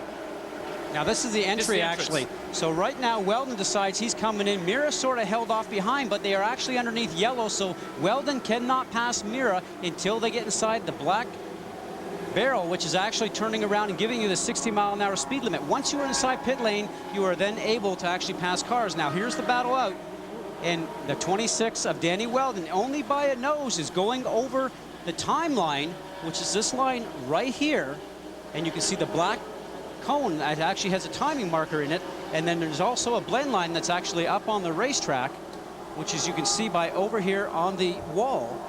And that's what drivers look for to blend into when they leave, and that's what Brian Hurt did last week at Michigan. But the interesting point is that Danny Weldon has the very first pit box at the very front because he's leading the championship, and Meira is in the 10th pit box. Now, So where's the line you're talking about? Right here at the barrel, correct? right at the barrel. The cone on the other side is the timing. We'll see this right now as we start to look at it. The timing cone, as we call it, right there, and that is the timeline. And that's what has the electronic indicator underneath the line. And the timing boxes that are actually inside the cars pick that up automatically, so there's no handhelds, no vision on this. It's actually electronic and does not make a mistake. Initially, Vitor Meira was credited as being the leader, but now they have corrected. Dan Weldon is your leader, followed by Vitor Meira. Sam Hornish Jr. back with the restart when we return. That is the draw of side-by-side racing. We have no timeout. You get a yellow now and then, but they fire them back up quickly, as you saw on side-by-side. The restart, Dan Weldon timing it perfectly. Vitor Meira to the outside, and look at this. Another teammate has shown his head. It's Dario Franchitti to the inside. He gets the move on Meira. He tucks behind his teammate. Dario Franchitti, coming off a big win a few weeks ago in Nashville. Is this a guy, Scott, that can run the last 80 laps or so and get the victory? Well, you know, think about just maybe what, 20, 30 laps ago, he was at the back because he lost that wheel, and he's now moved his way up to the front with some help of the yellows, because it helps pack up all the cars on the racetrack. But certainly an outstanding job. But his car looks very strong right now. Was able to dispense a Meira very quickly, and now setting his sights on his teammate, Danny Weldon.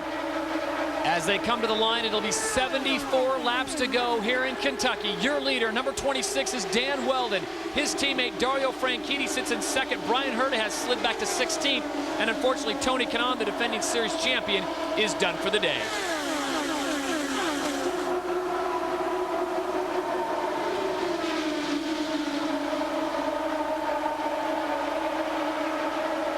Let's go back, and you brought up the point, and I know Dario doesn't want to see this again, and his crew certainly doesn't. This is after a pit stop. Dario Franchitti on the right-hand side, and oops, there goes the right rear wheel. We talked about that, and that was back on lap 31, actually quite some time ago, so he's had an opportunity to turn around and bring himself up forward. He's had one start here and finished 6th last year. Certainly enjoys this racetrack. As you pointed out, Scott, that happened on lap 31. Here's Dario Franchitti on lap 127. He's sitting in second place. That is efficient work in the pits. And here comes Vitor Meira pushing up on Franchitti. It's Weldon, Franchitti, and Meira, your top three, as we check in with Dr. Jerry Punch. Guys, both Elio Castroneves and Sam Hornish have had the same problem with the right rear tire. They're fluctuating the air pressure. Let me show you what's happening. They're getting some blistering in their right rear tire here. And what's happening here is you watch Scott Sharp make a move in the 3rd spot on the racetrack. Great racing here, but a concern in the right rear tire wear because of air pressure fluctuations for both the Marlboro Team Penske guys. Thank you, Doc. Dario Franchitti has now posted the fastest lap of the race, a 2:16. And look at Scott Sharp, the 8 car, part of the Adrian Fernandez team. As we said at the top of the show, Adrian unable to join us here as an owner because his father underwent open heart surgery down in Phoenix. We wish him the best, but word has it from the team that his father is resting and doing well, and we wish him the very best, and we'll hopefully see Adrian at the next race at Pikes Peak. What a nice little chop there by Danny Weldon over Dario Franchitti. You talk about teammates right now, and that showed up Franchitti, and here comes Sharp to take advantage of that. Good job, man. Scott Sharp, they love it on the spotters.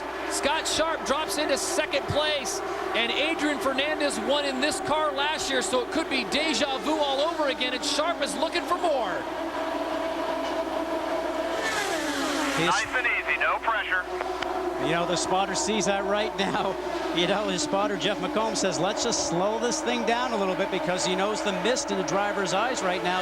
You can taste that lead, and that's exactly what he sees right now. He wants to have the opportunity to start leading a few laps. Scott Sharp, maybe the most fit driver on the circuit. This guy is a gym rat. He is training constantly. His body fat is so low, it's like Scott Goodyear low. We're talking 2%. Well, maybe 3, Todd. I thank you for that, but 37 years of age out of Norwalk, Connecticut is Scott Sharp, currently sitting in the second position. Dan Weldon continues to lead. There's Sharp in the Delphi car. Super Guri Fernandez sponsored number 8. Danny Weldon's now changed his line a little bit because he... Ain't no shame in hanging out and see what he's got. If you want to stay where you're at, clear all around. Some smart advice coming to Scott Sharp. And Scott Sharp, I think the reason for this is he has not led all year, and you got to think, just let me get up there and get a taste of it. Well, that's what he wants to do. The team looks at it a different way. You see, when I was mentioning that Danny Weldon was changing his line because Scott was down low, Sharp's now starting to have a look at the high side. Getting a good drive off of 2, and here he goes. Gets a bit of a draft. And takes it on the inside. He's done it. Scott Sharp gets his first lead of the year, and Dan Weldon says, you know what? I'll tuck in behind you. The last win by a Panos chassis was Adrian Fernandez at Fontana last October, and Scott Sharp is in a Panos chassis. So Scott Sharp gets on board the Toyota leader lap board, the number 8 car out of Norwalk, Connecticut. This is nice. We knew that Sharp would break out eventually because he's so happy to be on this new team. What he's driving, he's ecstatic about it, and how he's showing it. Honda power underneath him this year. A different style chassis. You mentioned the Panos over the Dallara. Some questions about the Panos so far this year because they changed the under tray earlier, and a lot of teams said that changed the balance of the car, moved the center of pressure rearward, something that Doc Punch was mentioning on just a little bit earlier in the race, but a lot of teams are now starting to come to grips with it. Scott Sharp is your leader. Dan Weldon in second. Dario Franchitti in third. Does Weldon show the patience that he doesn't have and stay in second? Or does Sharp stand in front? Stay with us. We'll be back with more after a word from our ABC stations.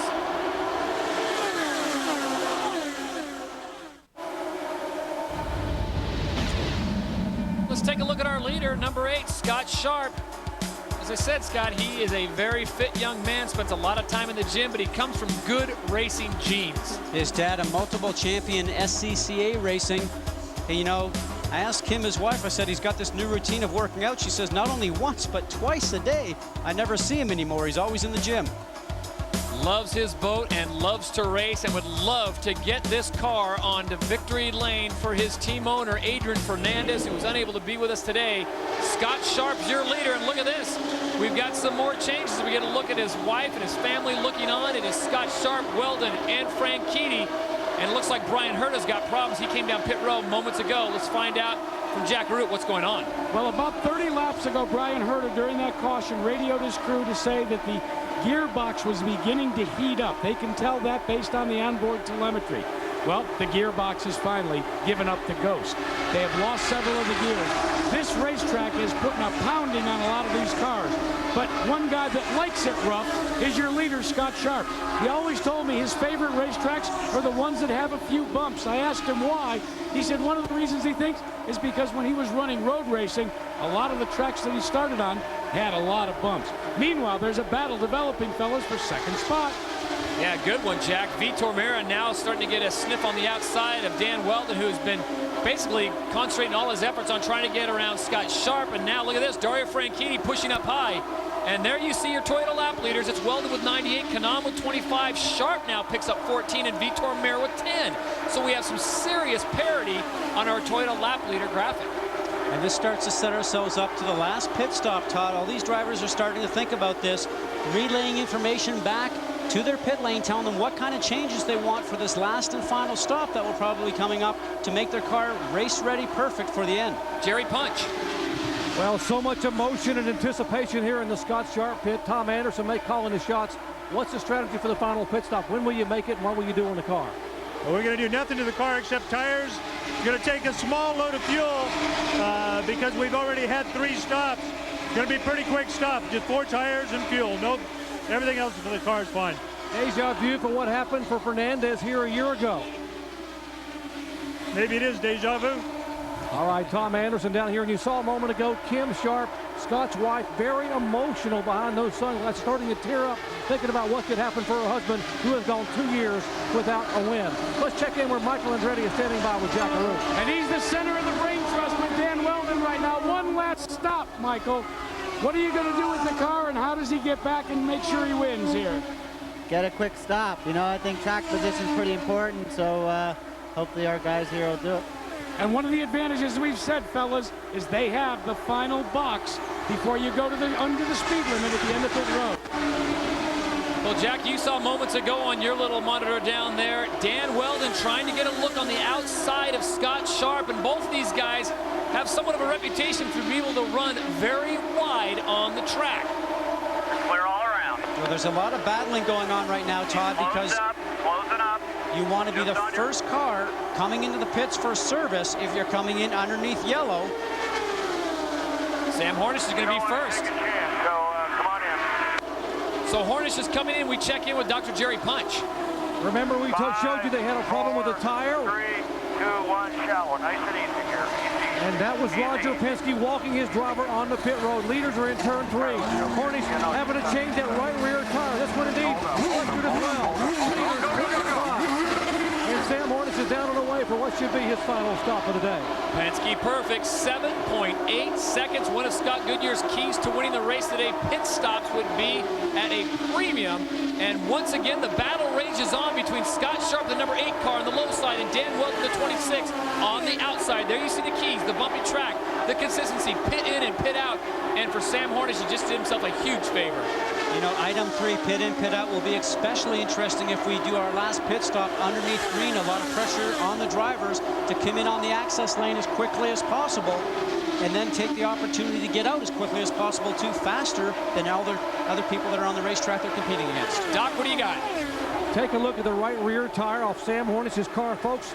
The rubber is completely gone. This is the cord right here sticking out of this right rear tire. He maybe had 3 or 4 more laps and this tire would have been gone. They have been fluctuating with air pressure all day, and obviously this didn't work. That's why Hornish had to make the unscheduled stop and lost the lap. Well, 7 different teams in the first 8. The parity continues on lap 156, scheduled for 200. Scott Sharp is your leader. Dan Weldon sits in 2nd place. Vitor Meyer sits in 3rd. Now let's talk about that tire for a section. There is nothing really wrong with the tire, Todd. The whole thing right now is that sometimes you put in too much pressure in the tire itself. Now here we go. These guys are watching the television just like we are. And there's Jeff Britton pointing to the camera, the engineer, is saying, look at that tire. He's now aware of what's going on with the right rear tire. And he's with Vitor Meyer, so that's going to be something that they're going to be looking for during their next pit stop. 158 laps down, and Scott Sharp continues to lead. Will he get his first victory of the year, or will Dan Weldon steal it away from him? Stick around and find out. We go side by side. From my kind of race to my kind of town, get ready America, a brand new series could be taking over your town. The premiere of My Kind of Town tonight at 9/8 Central, only on ABC. Back to the racing action, and a good time indeed. It is Scott Sharp just barely holding off Dan Weldon. Look at Weldon going to the outside, trying to get a run on him one more time. Scott Sharp is driving that car very hard, foot flat on the gas. That lower line, remember, it's bumpy. The car starts to walk itself up the track just like that. 35 laps to go. Scott Sharp, can he hold on? Probably does not have the best handling car right now, but determination is certainly keeping him in front. 62,595 have turned out to watch what is turning out to be one of the best races all year. It is the Amber Alert Indy 300 presented by GPS. Danica Patrick was our pole sitter. She has dropped back with problems. She now sits in 18th place. Scott Sharp is your leader, but for how much longer? He is getting the Andretti Green two-step because Dan Weldon's on the outside, and behind him another teammate in Dario Franchitti. Now there's some pairing going on here because the 26 of Danny Weldon on the top side above Sharp and the 27 of Dario Franchitti teammates will get in line and help each other. Vitor Mira needs to get himself up behind Scott Sharp in the Delphi car and see if he can start to help and assist him. And you mentioned Danica Patrick, Vitor Mira's teammate. Well, she's still turning laps at 216 miles an hour last lap, which is pretty impressive. The leaders right now, Todd, running 213. A fast car today, no doubt. At 215 miles an hour, look how close they are. And Dario Franchitti has gone up high, but he saves it. They'll get a good look at this. Will this bring out a yellow? Dario Franchitti is losing power, and quick, and it does. It brings out a yellow. So, Scott, as we spin this thing forward, Scott Sharp, was he ahead when the yellow flag came out? It was almost like he was side by side with Dan Weldon. This is going to be very close. Showing Weldon on our sheet right now, but here they go through turns 3 and 4. There is the wiggle right there of the 27 of Dario Franchitti. Is it a wheel bearing situation like they had before? We'll have to wait and see.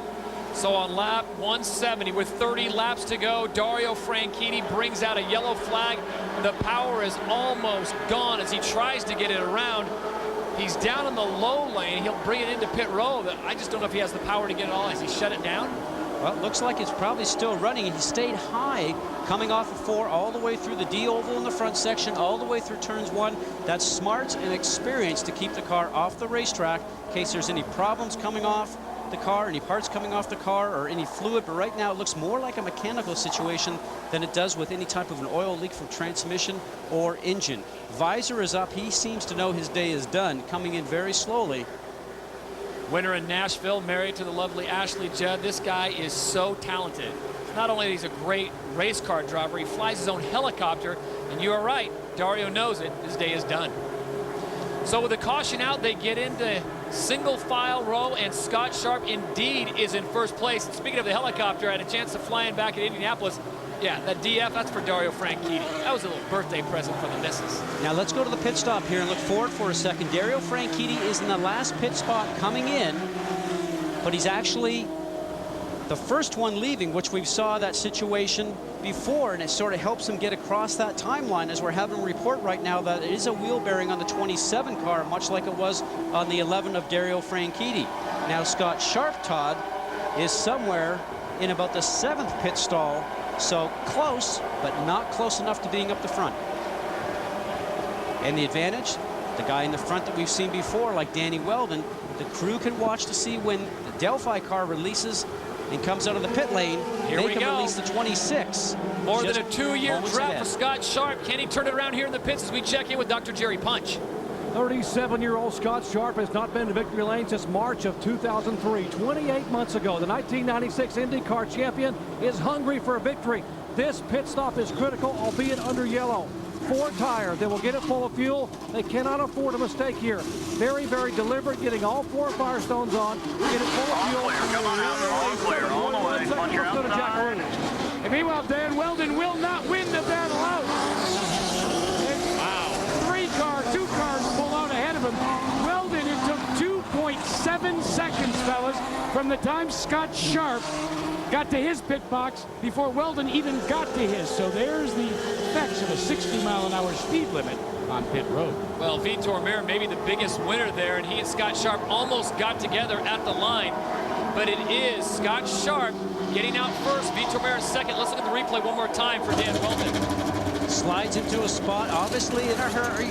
Looks like possibly he's a few feet further forward than where he wants to be, because usually the rear tires stop at that cross line that we almost could see there. Those red lines are tape marks that are actually on the cement. a little costly for Danny Weldon. We are coming down the home stretch, folks. We are going side by side one more time. When we come back, the exciting conclusion of the Indy 300 from Kentucky. The green flag is out and we are racing again. Scott Sharp brings them to the line. And they go 3 wide, almost 4 wide into turn number 1. But Scott Sharp, he controls the field, Scott, and he slowed way down expecting someone to jump him. And that's exactly what happened, almost the accordion effect, and then he shot out of there. Actually, a nice smooth run to him up to the start of the go zone. Those cones that the drivers can see in turns 3 and 4. A great acceleration. 2 tough customers behind him with Vitor Meira and Danny Weldon. But right now, let's think about 4th place, Alex Barron in the Red Bull Cheever car. What a quiet ride he's had all day and finds himself up here in 4th, looking for this top 3 in front of him to try and catch up with them. As we take a look at our Toyota lap leaders, things have changed quite a bit since lap 100. Dan Weldon's grabbed 105 laps, 36 to Scott Sharp. Tony Kanaan, who's out of the race, 25. And Vitor Meira, who sits in 2nd, has had 10 laps at the front of the pack. A quick mention of A.J. Foyt, the 4th, who changed engines this week, to Chevrolet. He is running in 6th place, started 12th, so congratulations to A.J. And for Grandpa A.J., taking on 200 killer bee stings. That is amazing.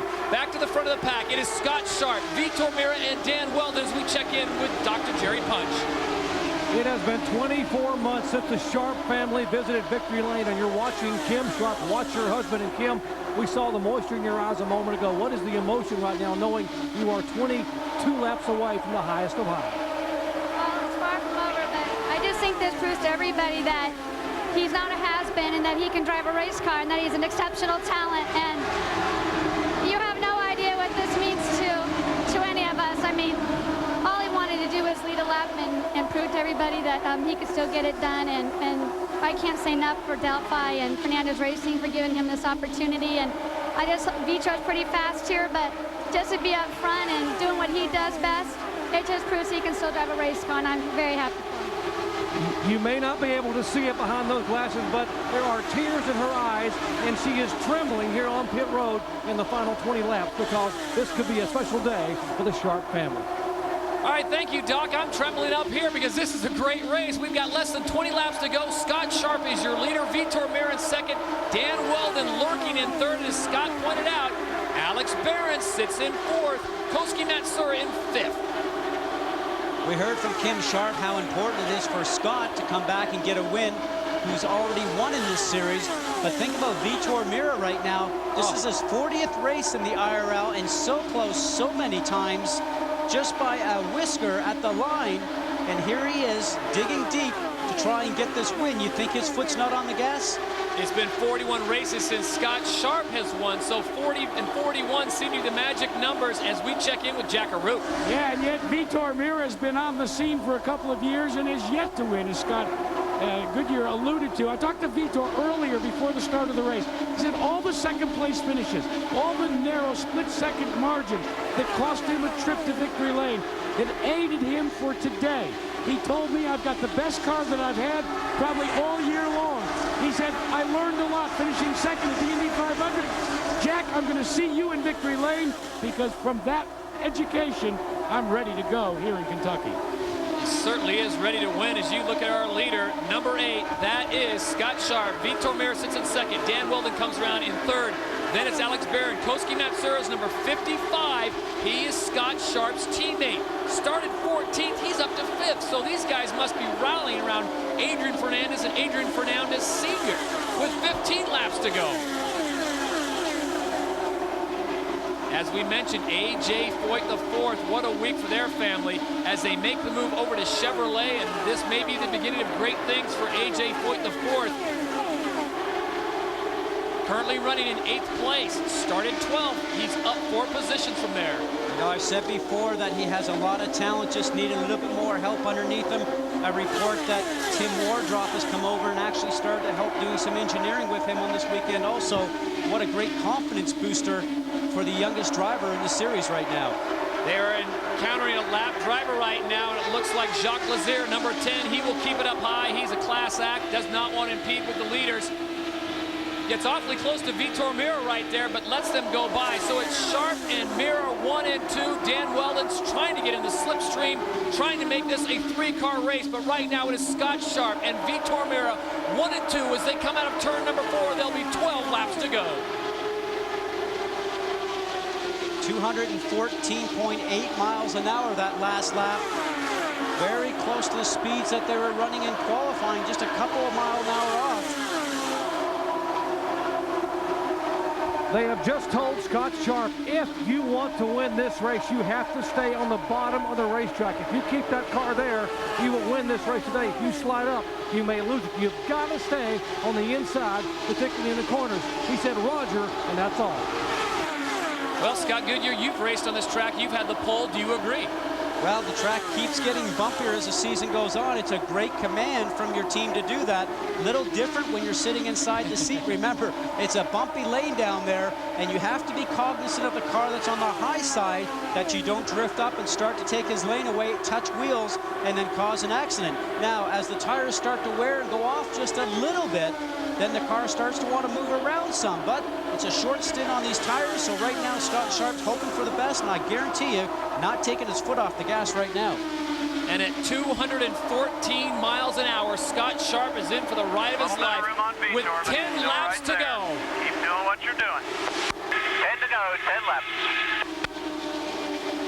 Sharp, Meira, and Weldon, your top 3, with Alex Barron and Elio Castroneves now in the top 5. If you're just checking in with us, Danica Patrick, who started on the pole, currently sits in 17th after a stall engine and some gearing problems, but she certainly will be back next week at Pikes Peak. Now we see Danny Weldon in 3rd right now, Todd. Makes me wonder if he sees all this craziness going on in front of him, and maybe he's actually had a change of heart from what we saw at Michigan from the last few laps of the race. Sits back and thinks, you know something? Maybe I could turn around and collect some points here, even for 3rd, because some competitors have fallen by the wayside, like Tony Kanaan. Maybe he's smart, not wanting to get involved in this in case something does happen between these two competitors. He is heeding the counsel from his pits, and talk about keeping it on the bottom. Vitor Meira has got no shot of sneaking in. There's no chance of him pulling off of Kansas here. He is going to have to make the pass on the high side if he wants to get it done, and Vitor right now to the outside with 7 laps to go. Can Meira get a run on it? Sharp shuts it down. Sharp staying on that low side, as you talked about, Todd. Comes off of turn 2. The bumps are causing him to move himself up. I think Vitor is faster in turns 1 and 2 because he gets a good drive coming off the turn and wants to get a slipstream off of 2 and looks to the inside every time he comes off. And as the cars go around the racetrack, just watch the wheel movement in relationship to the wings on the back of the car, how the track is very, very bumpy. Go along the front stretch here. We talk about those bumps. Just watch this as we go away. Right there. A big dip. 6 more laps. Scott Sharp is hanging on for dear life with Vitor Meira to the outside. Dan Weldon in 3rd place and Alex Barron in 4th.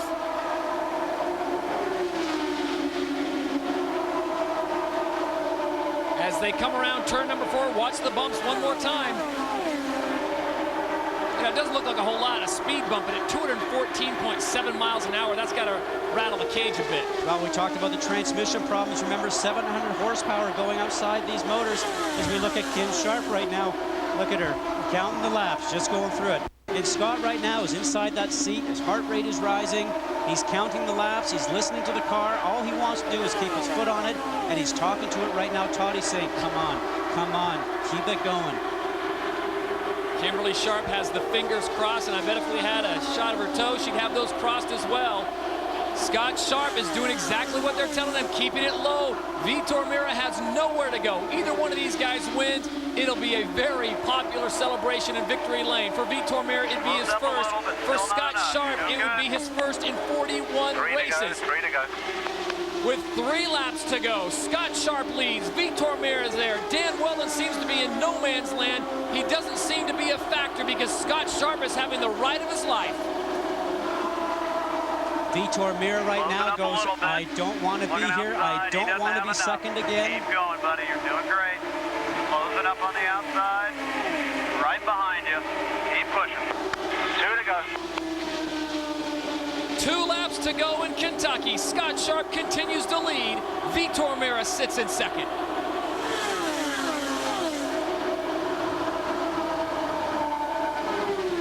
See those bumps coming off it too, just abusive to the cars.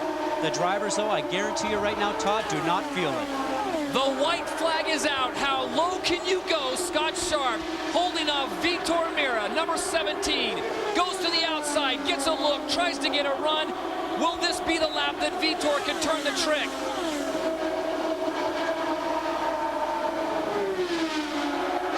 Setting him up, having a look. To make it happen. Look at you go, baby. Look at this happen. Out of turn number 4, Meira takes a look at Scott Sharp at the line. Scott Sharp, number 8, the first win this season. The first win for Scott Sharp since Motegi, Japan in 2003, 41 races ago. What an amazing turn of events. 8 different winners this season. But today, on August 14th, Scott Sharp gets the victory as we check in with Jerry Punch. Unbelievable. They're hugging down here. Kim, he did it. He did it. Hi, Jackson. Hi, Brianna. Mommy loves you. Hi, Mom. Hi, Dad.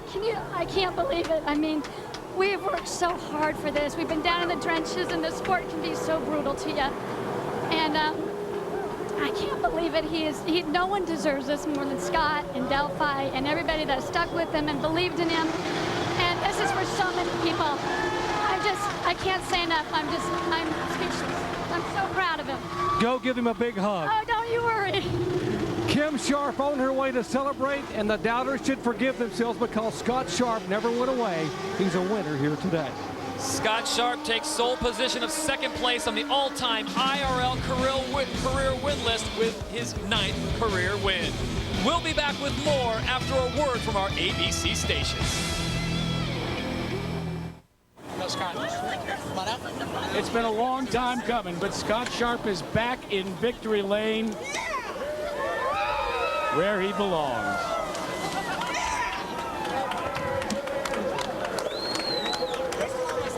Yeah, it's all over me. Thanks.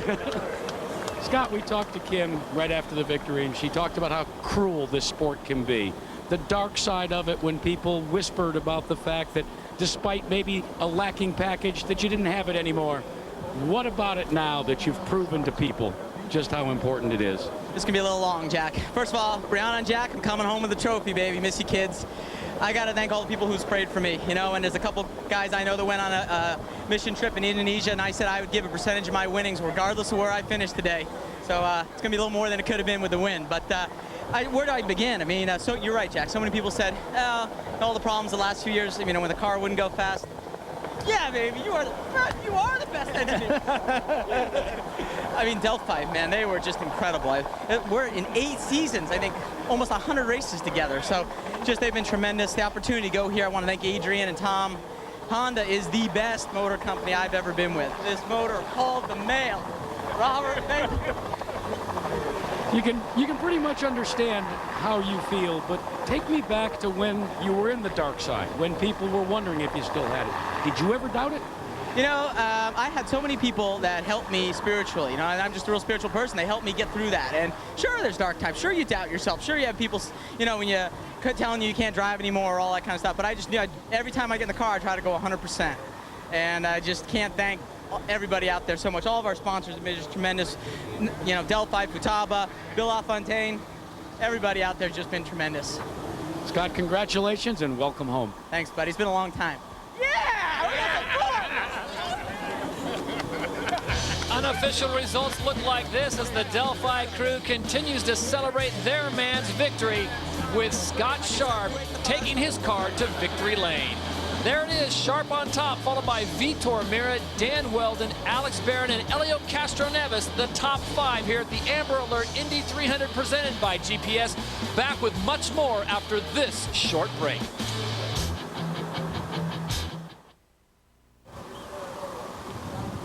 As Dario Franchitti departs the premises, a reminder, ABC's Monday Night Football officially kicks off the NFL season Thursday night, September 8th. Tom Brady, the Super Bowl champion Patriots, take on Randy Moss and the Raiders.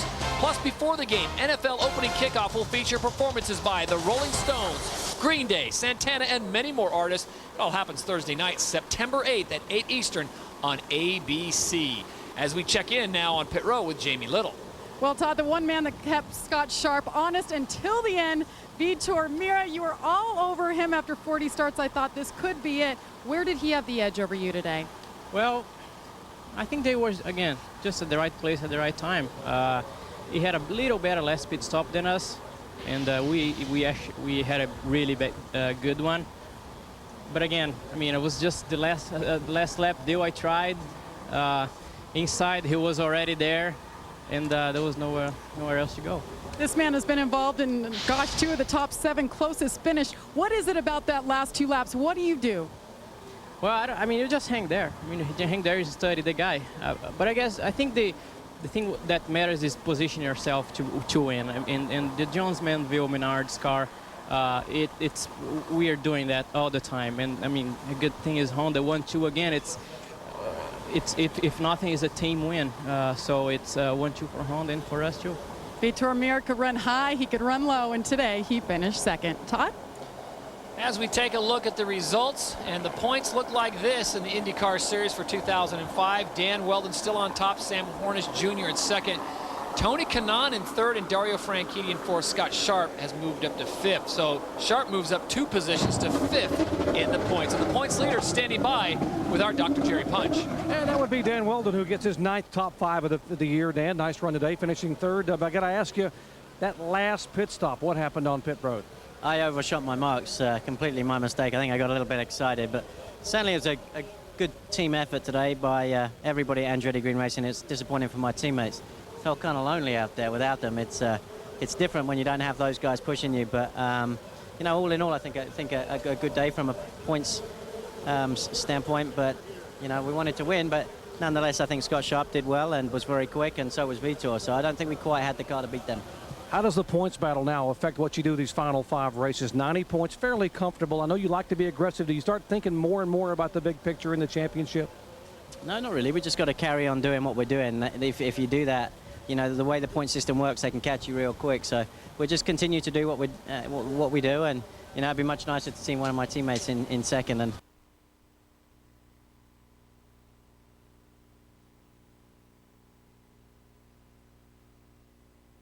as you pointed out, he gained 12 points on Hornish to extend his lead to 90. As you look at Scott Sharp receiving the accolades of winning in Kentucky. Much more when we continue from the Bluegrass State after this short break.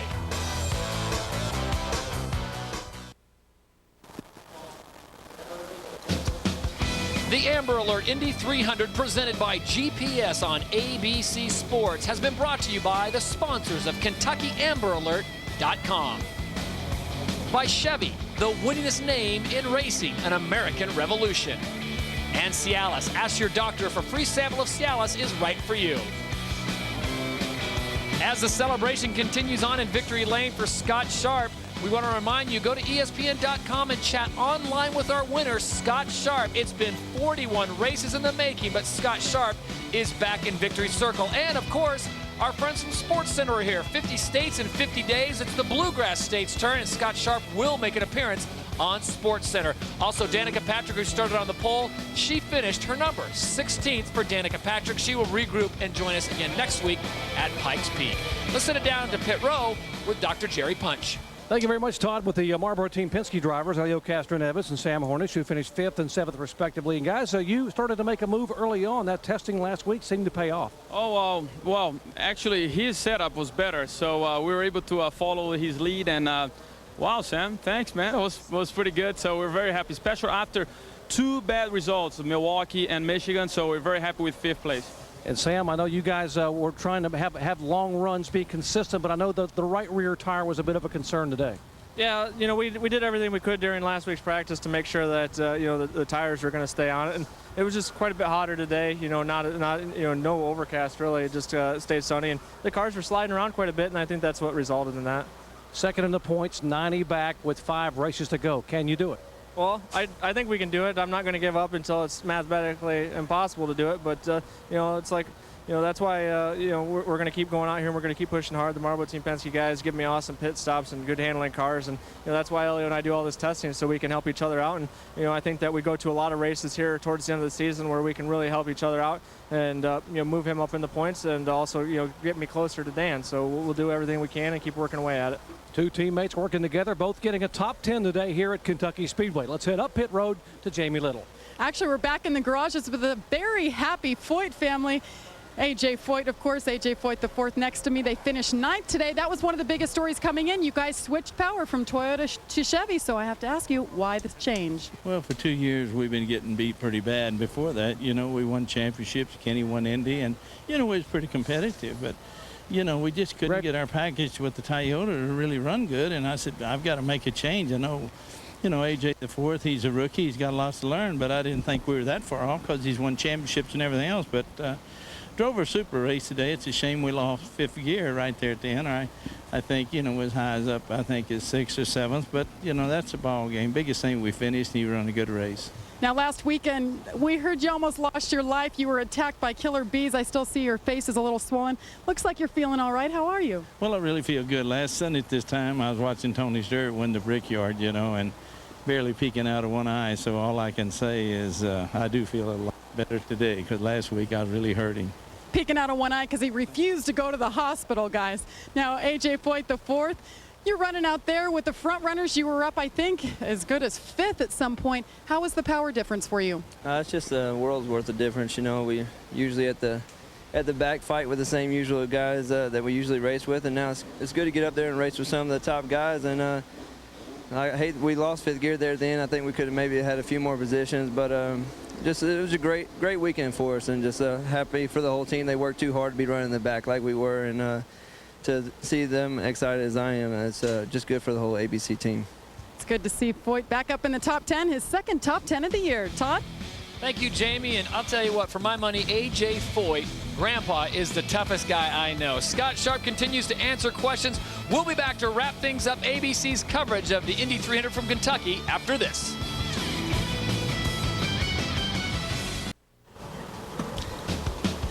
And back at Kentucky Speedway, the Amber Alert Portal Indy 300 is history, and Scott Sharp has broken a 24-month drought as he goes to victory lane. I'm on pit road with Alex Barron. Best finish of the year, Alex. 4th place today. Great run for you and the Red Bull team. We're really happy with that. We made up spots in the pits as well as on the racetrack. We're real happy. The guys did an exceptional job, and the engineering staff, and hopefully we can build on this for the rest of the season. That's the key. They want to build on this with 5 events to go. Great run for Red Bull Cheaper Racing, getting a top 5 here today. Todd? All right, thank you, Doc. First top 5 finish since Texas in June of '04 for Alex Barron. Congratulations to him. Well, as we take a look at our final results, Scott Sharp gets it. Vitor Mira, Dan Weldon, Alex Barron, Elio Castroneves, Buddy Lazier. There's Sam Hornish Jr. and had a rough go there with a blistering, but he will be back indeed. And there you see our point standings. Dan Weldon has a 90-point lead over Sam Hornish Jr. And you saw him tell Dr. Jerry Ponch he thinks he can get it done. Tony Kanaan sits in 3rd place. Well, our next race is the Honda Indy 225 from Pikes Peak, Colorado on ABC. That's August 21st at 3:30 Eastern, 12:30 Pacific, and 1:30 in the Rocky Mountains. Should be a good race, Scotty. A great racetrack, only 1 mile in length. Remember, it's a mile high. A lot of thin altitude air up there affects the drivers and also the handling of the car. They talk about slipping and sliding around the racetrack here, Todd. Well, that will be a case there. Well, they'll be doing it all day long. I want to remind you that ABC Sports is online at ESPN.com. Search ABC Sports. And tonight, the premiere of My Kind of Town here on ABC 9/8 Central. Stay tuned for ABC World News Tonight, Sunday, or your local news except on the West Coast. On behalf of Scott Goodyear, Dr. Jerry Punch, Jamie Little, and Jack Root, I'm Todd Harris saying so long from Kentucky. Your winner, Scott Sharp. We'll see you next week. Continuing the tradition of excellence, the thrill of victory, and the agony of defeat. This has been a presentation of ABC Sports Championship Television.